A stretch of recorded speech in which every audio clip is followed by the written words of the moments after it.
Welcome to Speak a Dogcast. My name is David Farb, Animal Behavior Specialist, and I am broadcasting from WOUF Studios in beautiful Palm City, Florida. Thank you so much for joining me once again today. If you haven't clicked that subscribe or that follow button, do so right now. New episodes come out every Wednesday, and you're going to want to check them out.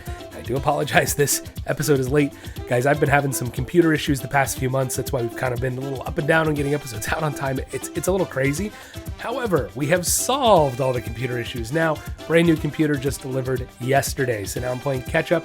You might have noticed the YouTube channel. I've got more episodes coming up all of a sudden because I have a computer that can actually handle this mess.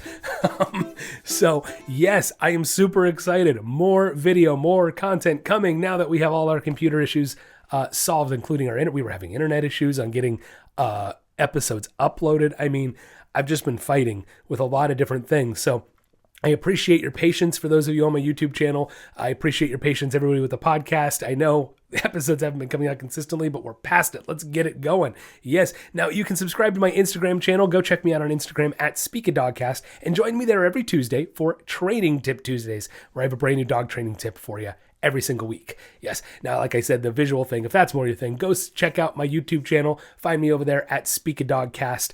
And if you want to support the show even further, become a patron of the show today. Patreon.com/speakadogcast as well. Of course, guys, if you love the podcast, if you love what you're hearing, all my Apple Podcast and Spotify users, yes, you, I'm talking to you. Do me a favor, scroll down, give me the 5-star rating or leave me a review. I would really appreciate it, guys. Only helps the podcast grow. Thank you so much. Really, really appreciate it, guys. So on today's show, we learn how to talk to your dog. Wait, do we really? No, we'll talk more about that. Then we have a segment called Improve Your Timing, Training Your Dog. Timing is so important when it comes to dog training, guys. We're going to get you on the right track on how to improve that. Yes. Then we have the History of Animal Mascots 101, followed by the Listener Q&A. And if you have any questions for the Listener Q&A, as always, you can email me, questions@speakadogcast.com, or message me on social media as well. Your question could get featured on the show. Now, before we get going with today's show, got to give you that trivia question. Today's question is going to be, what mammal has the thickest coat of fur? Yes, what mammal has the thickest coat of fur? I will give you the answer to that question somewhere in today's show, so be sure you stick around, sit, stay, and enjoy the podcast.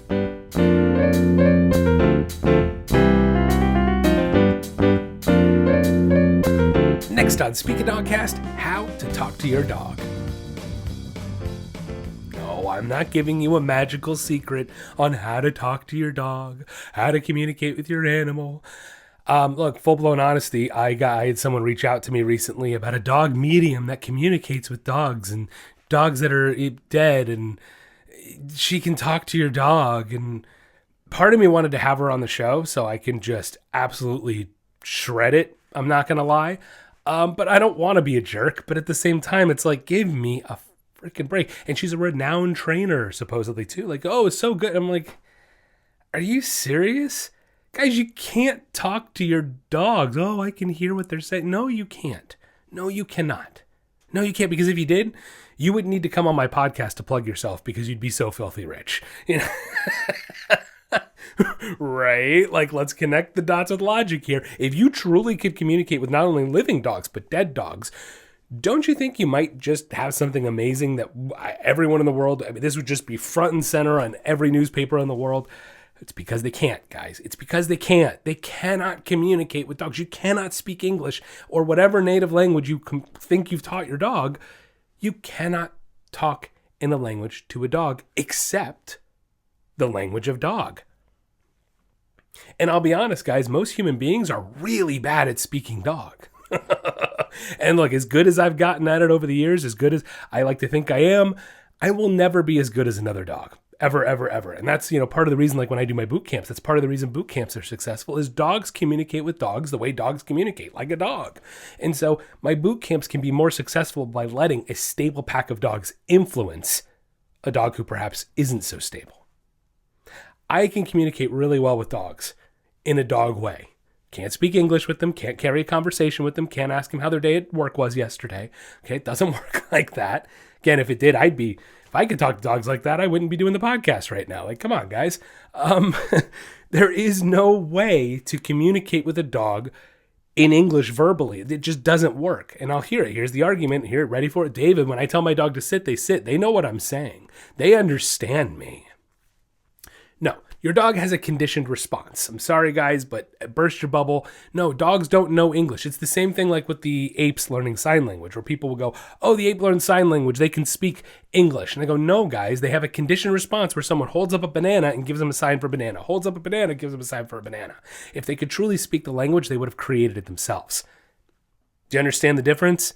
Big difference between a conditioned response and understanding of language. Same with the dogs, guys. Same with the dogs. You've said sit, and you've put them in a sit position, and you've paired it with usually affection or treats, right? Over and over and over, to the point that the dog hears the word sit, and it's conditioned so strong and strengthened so much that the dog will sit down when you say sit, even though the word itself has absolutely zero meaning to the dog, right? Like the word is a word, it means nothing. Quite frankly, sit is just a noise to them. They don't think of it as, oh, he's saying the word sit. It's so much more auto response and biological than that than we give dogs credit for. Like, I love dogs. They're very smart. But guys, let's be realistic about this. Dogs are not communicating in English, right? So how do we talk to our dog? How do we communicate with our dog successfully? Well, here's the thing, guys. Dogs really speak one, like, universal language. And human beings have gotten really bad at speaking this language. We really have. And some of us are definitely better at it than others. It's the language of body language. It's the language of subtlety. And boy, 2024, are we losing subtlety? Makes me really sad. So dogs speak this language that we are getting further away from, and therefore we think dogs need to speak our language, when in fact, no. No, they don't. We need to be speaking theirs. So you want to quote unquote talk to your dog, you have to think like a dog. You have to realize dogs are simplistic creatures and treat them as such, right? So how do we do this? Tone. Let's talk about tone, because tone is one of the easiest ways that we can better communicate with our dogs, right? Look, I always say I want you to be a reflection. I want you to be a reflection of whatever you're trying to get your dog to do. If I want my dog to be calm, I need to be calm. Not always easy, right? Tough to be a person. If I want and this is the easy one, like, right, guys, think about it. If you want your dog to get excited and play and be excitable, what do? You get excited. People do this already and we don't even realize it, except for when our dogs are doing something wrong. Then we get, why are you doing this? And yelling and crazy. And what does the dog reflect back? That exact thing. If you want to communicate better with your dog, you have to be aware of your tone. You have to change your tone. And you have to match your tone to whatever you're trying to get your dog to do, right? Again, guys, you have to be aware of your tone. You have to understand what you sound like, what you're giving off. Then you have to have the ability and the willingness to change that tone, right? Okay? So the other big thing with this is follow through and consistency. Follow through and consistency are so very important when it comes to this. And I'm going to give you the example with tone. If I'm teaching a puppy to sit, and I use a different tone every time, it's not going to be, right, it's going to be sit, come on, sit. I don't know how many times I just said that, but every single one was different. And what did I just say a couple minutes ago? It's not a word to your dog, it's a tone. They're hearing a noise. And if you say sit 8 different ways, they're hearing 8 different tones. They're not hearing sit said 8 different ways. They're only hearing a different tone. So instead, if I go, hey, sit, that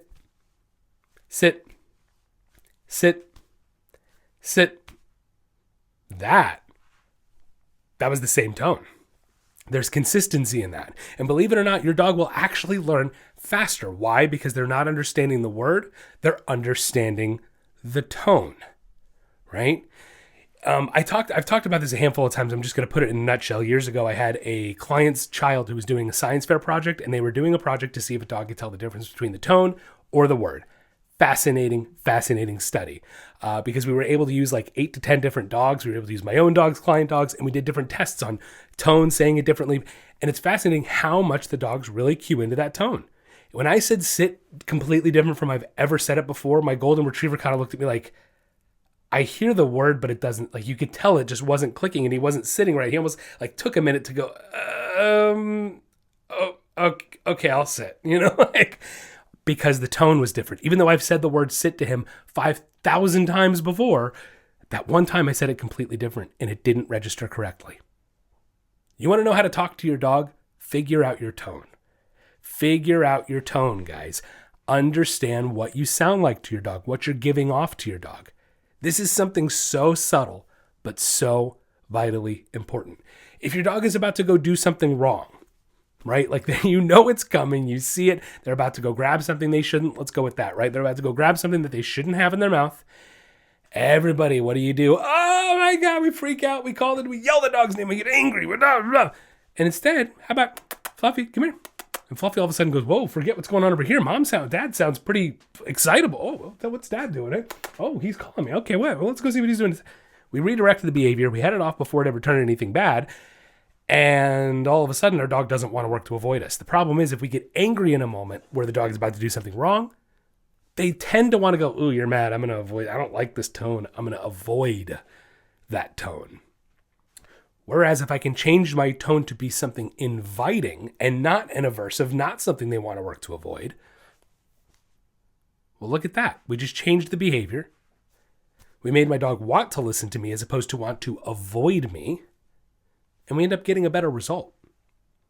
So changing your tone with your dog is really important, really, really important, because it's going to really form not only the relationship with your dog, because your dog, like, it's...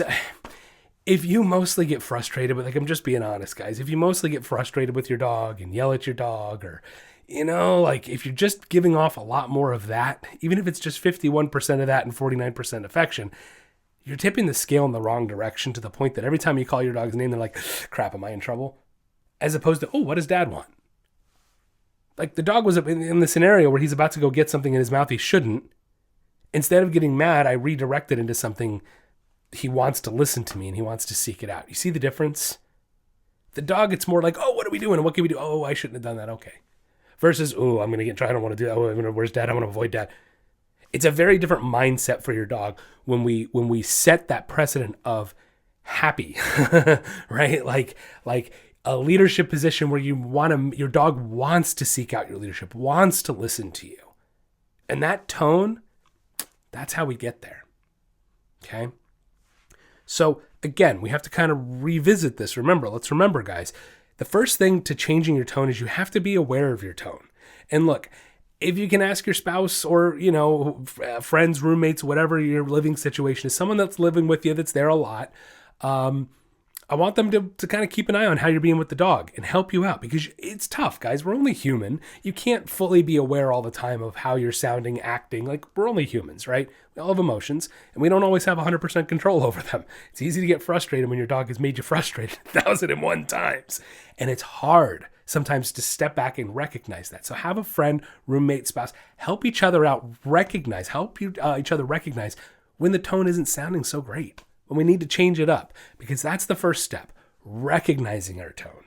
Then we have to be willing to change that tone and reflect that tone to whatever we're doing, or whatever behavior we're trying to get from our dog. If you want to be calm, if you're trying to get your dog to be calm, you need to be calm, right? And look, one of my other favorite sayings really quick, there's no reason to be upset until there's a reason to be upset.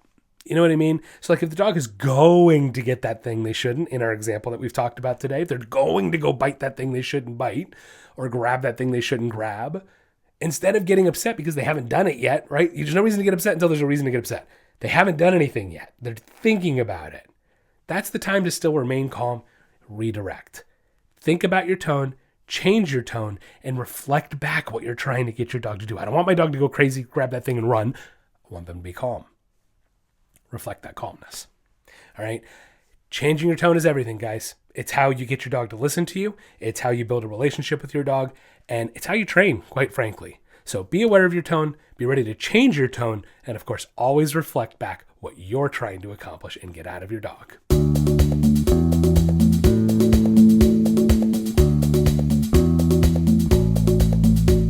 Are you tired of your dog barking all the time? Or maybe you want them to stop jumping on people when they come over. Or does your dog take you for a walk instead of the other way around? Well, we can help. At The Nature of Training and Speak a Dogcast, we are committed to improving the relationships and lives people have with their pets. No matter what behavioral issue you are experiencing, from an unruly puppy to more severe issues, we can help. Our virtual training programs are catered to you and your pet and create a training plan that gets results. For more information, you can check out our website at www.thenatureoftraining.com or find us on Facebook or Instagram at Speak a Dogcast. With the ability to connect, teach, and train with pet owners around the world, together we can make a better home for our furry friends. The Nature of Training and Speak a Dogcast, helping you achieve success with your pet.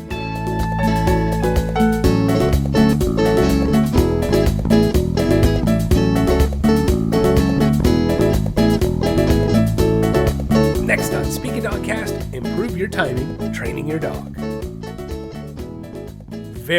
Very important detail when it comes to animal training and dog training. Look, it really doesn't matter what animal you're training. It is all about the timing. Timing is key. Timing is crucial.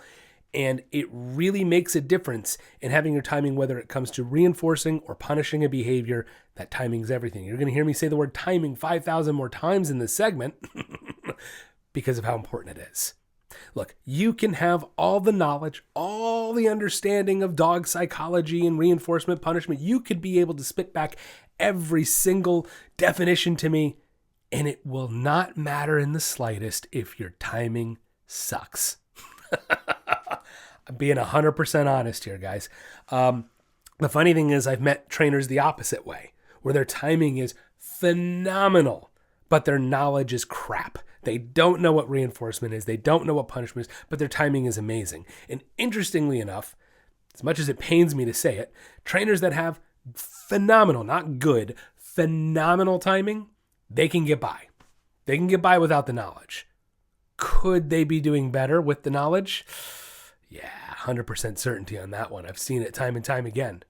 They hit roadblocks and walls more often than trainers that have the full spectrum, the timing and the knowledge. Because without the knowledge, how can you ever get yourself out? Look, this is the one thing I think more than anything about psychology. It's not even dog training. It's psychology that I love.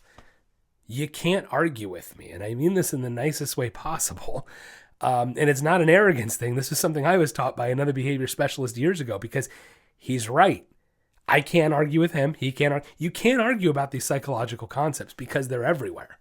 They're all around us, and I can prove it day in, day out, time and time again. I can prove this stuff all the time, and you'll walk in circles. Like I've had arguments with other trainers before. Thank goodness, not too many. But where we go in this circle, and they don't like it because I hate. I'm not trying to toot my horn here, but I know my stuff. I know my stuff when it comes to reinforcement and punishment, training, redirections, all this kind of stuff, all the meat and potatoes of it. And my timing's gotten pretty damn good too. I'll give you a little example real quick. Good friends of mine were looking to adopt a dog, and they were fostering a dog.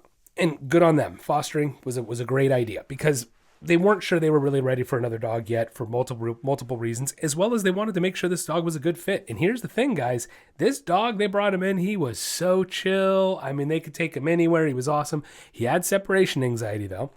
We knew this. They knew that going into it.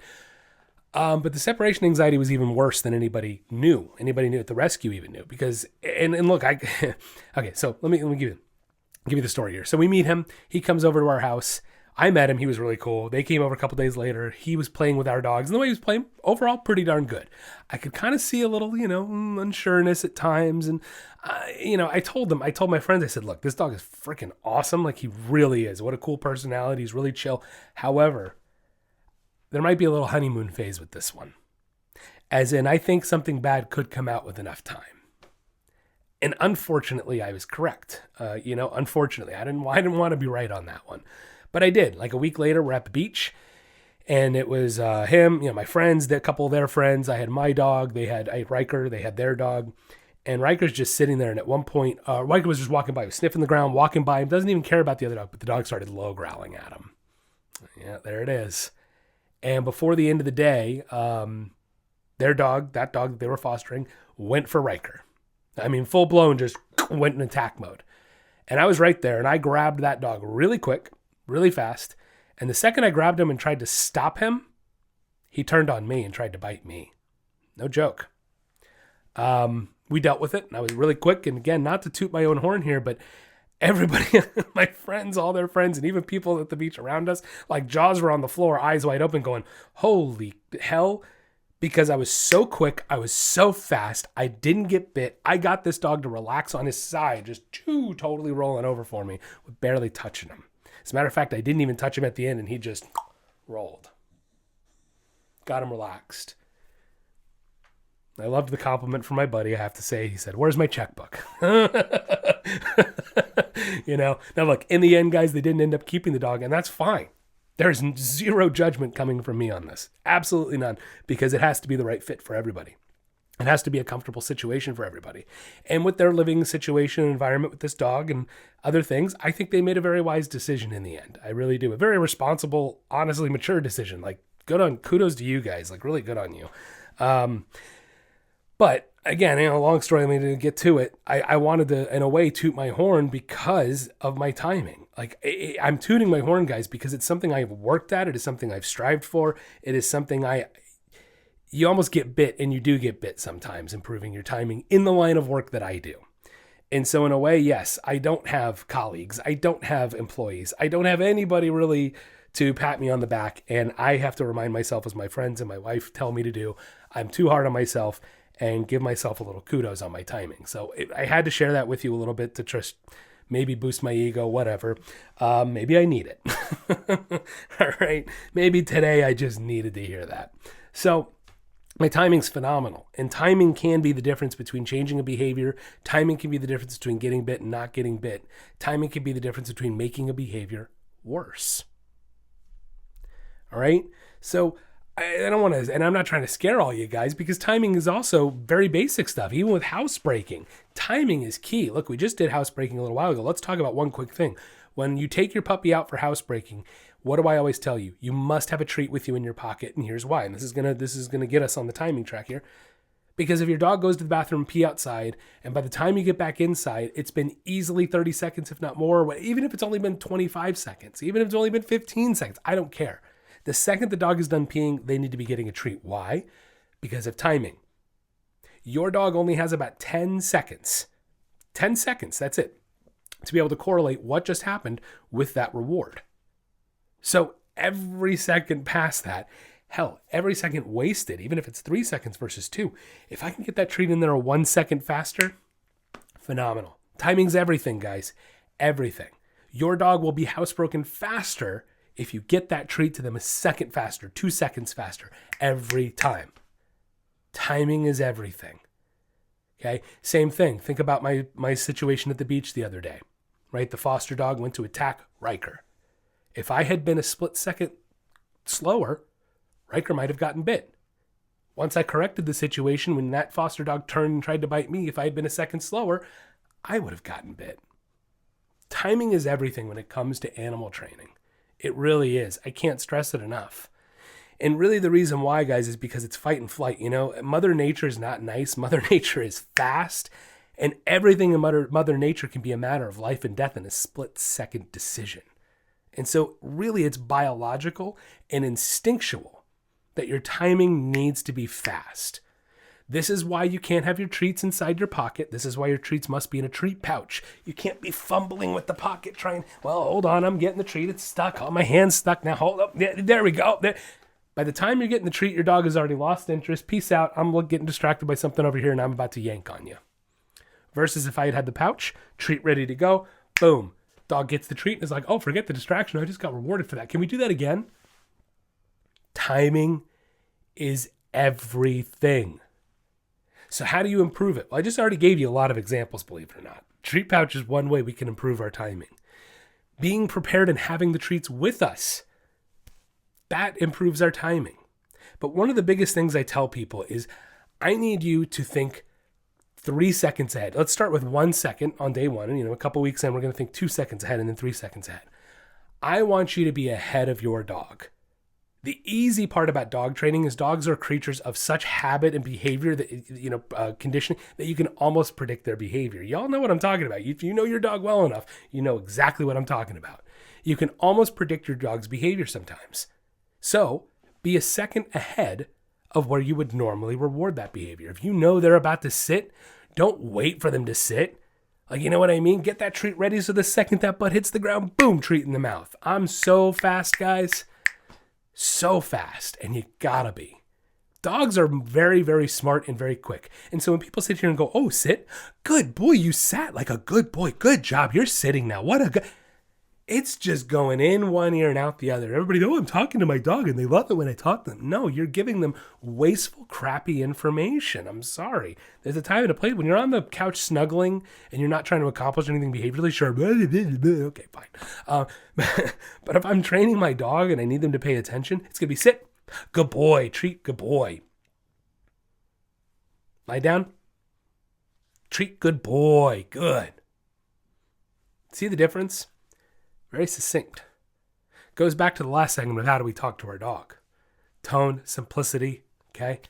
So when it comes to improving your timing, we have to consider tone, we have to consider simplicity, and we have to consider speed. That is how we improve our timing. Tone, consistency, speed. Once we get my tone down, we talk about consistency. Well, that's having my treats on my treat pouch ready to go. That's saying good boy the same way every time. That's treating the same way every time. That's getting my, getting the reward in there the same way every time. And then the timing is, okay, this is the thinking 1 second ahead. So again, if I can almost predict that sit, I know he's going to sit. We've done this 1,000 times. He's going to sit. Reward that sit behavior 1 second faster than you normally would. Work on that for a week or two. After a week or two, if you really feel like you've gotten that 1 second, you're ahead of the game, even on your corrections too. Same thing with the corrections, guys. I always say have parent mentality. It's not, why did you do that? It's don't even think about it. I would rather you make a correction redirection that you didn't need than have missed one that you needed. Be ahead. This is how you improve your timing. Because if you give a correction that you didn't need, your dog's going to go, whoa, I didn't even do anything. They're already on top of it. Oh, okay. Not the end of the world. Yeah, we didn't need to give that correction. But it's not the end of the world. And if anything, it makes your dog go, oh, he's on top of it. Okay, cool. I'm going to pay attention. Isn't that what we want? Isn't that the end goal? Yes. So again, 1 or 2 weeks, I'm going to try to be a second ahead of where I would be normally. If I feel like after a week or two, I've improved it, 2 to 3 seconds ahead, guys. Because the reality is, you're 10 seconds behind me. I mean that in the nicest way possible. You're 10 seconds behind the professionals. So I've got to strive to get you getting 3 more seconds. You know what I mean? It's just the truth of it. I've done this a long time. I have hundreds of thousands of hours of training dogs at this point, and I don't even know how many animals, that's the other way we improve our timing, right? I told you 1 week, 2 weeks, 3 weeks, 4 weeks. What is that? What is that time? That's time. It takes time to improve your timing. It takes practice. It takes consistency. All right. So work on getting that 1 second ahead, 2 seconds ahead, 3 seconds ahead of where you would normally make that correction or normally give that reinforcement, right? That's how we improve your timing. And if you improve your timing, your dog learns faster. Your dog learns faster, they learn better. They learn better, they're more focused. They're more focused, they're less likely to get in trouble. It's that simple, guys. KISS. Keep it simple, stupid. All right? But stick to those tips. Be aware of your timing. Be willing to change your timing. And then work on getting that 1, 2, 3 seconds ahead over the course of a couple weeks. And I promise you, you'll notice a huge difference in how quickly your dog learns and how much better your relationship with them is.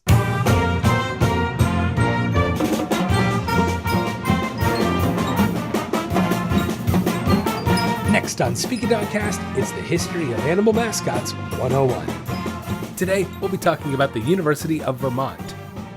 Founded in 1791, the University of Vermont is the oldest university in the state of Vermont, and it is the 5th oldest university in New England, making it one of the oldest in the United States. Now, it's also one of the original 8 public Ivies. Now, while UVM may not be a big football school, in fact, they have no football team, although they did once have a football team from 1886 until all the way to 1974, but they do compete in many other Division I athletic programs, including men's basketball. And they all compete as the Catamounts. That's another name for the American panther, cougar, mountain lion, or puma. A lot of these names become interchangeable, but they are the Catamounts. Now, the school adopted the Catamount in 1928 when the Vermont Cynic, a student-run newspaper, they led a student poll to decide on a mascot. Now, there were 4 options to choose from: the tomcat, The camel somehow made his way in there because everybody knows when you think of Vermont, you think of the desert. Cow, and the catamount was the fourth one, with the catamount winning with a vote of 138 to 126, although it doesn't really specify who came in second place. You notice there's no third or fourth place vote in there. Again, no specifics on that. Now, the catamount is unfortunately an extinct species due to human hunting. Now, for 2 years, there was a live puma cub named Rink, but as puma cubs do, they grow. Now, Rink grew too big, too fast, and he was donated to Canada's Granby Zoo. There is a taxidermied catamount named Greta, and she's kept on display at the UVM Dudley H. Davis Student Center as of 2023. Now, in the 1970s, a female companion costumed mascot was added to join her male counterpart, Charlie. So they had a wedding, and the two were, married, and her name is Kitty Catamount. The answer to today's trivia question, what mammal has the thickest coat of fur? It's the sea otter, with around 850,000 to 1 million hairs per square inch.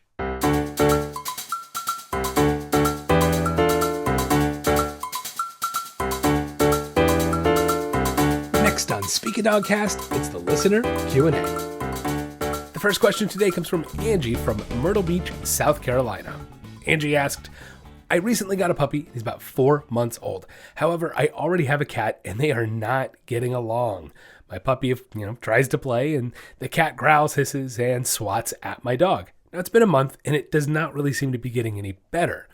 Any tips for moving their relationship forward? Angie, fantastic question. Cats and dogs, right? Yeah. Look, cats and dogs, it's a good thing you got, in my opinion, at least. It's easier, should I say. It's easier to get a puppy when you already have the cat first established and then bringing in the puppy. Because let's be real, we know cats. Everybody knows cats. They're very grumpy, particular, OCD. A lot of things words we can attach to. So the cat is naturally going to want to be very controlling of the environment. And the cat has, been settled. Clearly, it sounds like you've had the cat for a little while at least before the dog. And so that's been its routine, and we have disrupted your cat's routine. So some of it is time, but at the same time, some of it is you need to step up and do a little discipline, okay? We do need to be providing a boundary for your dog, making them understand when to stop because, your puppy is a puppy. They don't really know any better at this point. But the thing is, your puppy will keep pushing to a point that, we don't want to injure your cat. We don't want to make your cat uncomfortable. We don't want to make your cat angry. I want them to get along, right? So it is going to require you stepping in as the owner, as the leader, to provide a boundary, to provide some level of discipline, whether that's a collar correction, touch corrections. But your dog does need to know, hey, look, Kitty doesn't want to play, and that's okay, right? We need to get your puppy understanding that leaving the cat alone is a great thing. I do recommend maybe teaching even a leave it command, because you can teach your dog a leave it command and tell your dog to leave it to the cat. Your cat's probably walking by or something. Your dog is chewing on a bone. Cat's walking by. All of a sudden and your dog goes and pounces after the kitty, right? That's what puppies do. In that moment, it's on you to go, hey, leave it when you see the look of, oh, cat's coming by, right? That's your job, to redirect, correct, and then reinforce once your puppy does leave it alone. Really, that's kind of the underlying theme for puppies to start with is don't worry about the cat. Leave the cat alone. It then allows your cat to feel more comfortable there's some level of control going on here. I can walk by, the puppy doesn't try to attack me, right? But yeah, really that's what it comes down to. Puppy doesn't know any better. You need to teach puppy to know better by providing some level of boundary and discipline, okay? And then we can reward it. But also with that said, look, sometimes cat relationships just take a little time. I had a cat when I got my very first dog. I had a cat in college. We were just just fresh out of college. And we got Penny Lane, my half-lab, half-Great Dane, very playful, very sweet, and wanted to play with the cat. Cat was not interested. But it just took a little time. Telling Penny where the boundary is, showing her, giving her that, that information. And then over time, all of a sudden they were best buds and they were hanging out, grooming each other, like no kidding. So sometimes it's a little bit of time. Sometimes it's the discipline. Again, as I always talk about, it's about balance, right? So it's going to be a little bit of both. So I hope that information helps out, but lay down those clear boundaries early with your puppy and the relationship will blossom. Next question. This comes from Grant from Sarasota, Florida. Grant says, my wife is babying our puppy and has been for a few months. Now, I have become the only one who disciplines the dog, and he is starting to become obsessive over my wife and is also developing separation anxiety over her. Now, I know we are very quickly going down the wrong road, but I cannot convince her otherwise. Please help me. Grant, thanks for the question. Look, I feel sorry for you, buddy. I do, because that's not fair, right? You're trying to do right by your dog by creating boundaries, rules, discipline, and I'm sure you're creating the affection as well, but you probably don't need much of it because your wife's giving too much as it is. Like, I hear you, man. So look, if you want to let your wife listen to this segment in my response, please, by all means. Look, I'm a professional. I've been doing this a long time now. I've been doing this a very long time. And I am never one to say that you shouldn't be affectionate with your dog.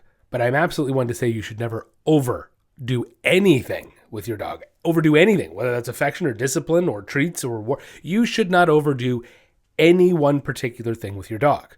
Right? Anything too much of anything too much of anything is a bad thing. Anything obsessive, not a good thing. Okay? So it's all about finding balance, and you need to be able to find balance in that reward and the discipline side. Okay? Puppies need to have boundaries. It's very important that puppies have clear and distinct boundaries and are not just all up on us all the time. Okay? Not always a piece of Velcro attached to me. Okay? Like, these are very, very important details to create a healthy, balanced relationship with your dog. The problem is if your dog is always on you, you're always giving your dog affection, you're always with them, you're always near them, you're always touching them, then they overly rely on that stimulus, and that's unhealthy. It's very unhealthy. So it's all about creating balance. Okay, handful of things, right, Grant? You probably already know it, and I'm just going to say it and reiterate. You should be crating your puppy. We should be providing rules and boundaries and discipline during playtime with our puppy. We should not be letting our puppies rule us and tell us what and when to do. These are all very basic things that can help create a better, balanced relationship. But look, Grant, I can't make anybody do anything at the end of the day. This is the truth of the matter. You know, when I walk into a home, I can give all this information and all this great advice, but if people don't actually implement the things I say, or for that, they only implement 50% of things I say, and then they get 50% results, and they go, David, why am I not getting more than 50% results? And we go through it. Well, are you doing this? Well, are you doing this? Well, are you not doing this? Well, right? So it's all about taking that info and implementing it. And at the end of the day, I can't make anybody do that. Can't make you do it, more so, Grant, than you're already doing. I can't make your wife do it. You have to have a talk with her. You have to have a discussion. You have to, that's part of relationships and marriages, and it's not always fun. But got to do what you got to do to create that balance. So, I hate to be the bearer of bad news there, that I can't exactly change anybody's mind. I can hope to give information to help facilitate that. But further than that, I can't actually do anything more. So I hope that helps you out, Grant. I hope your wife listens to you. And I hope you guys, more importantly, do what's in the best interest of your puppy. So good luck to you, Grant. And hey, hope it helps out. Hope that helps out.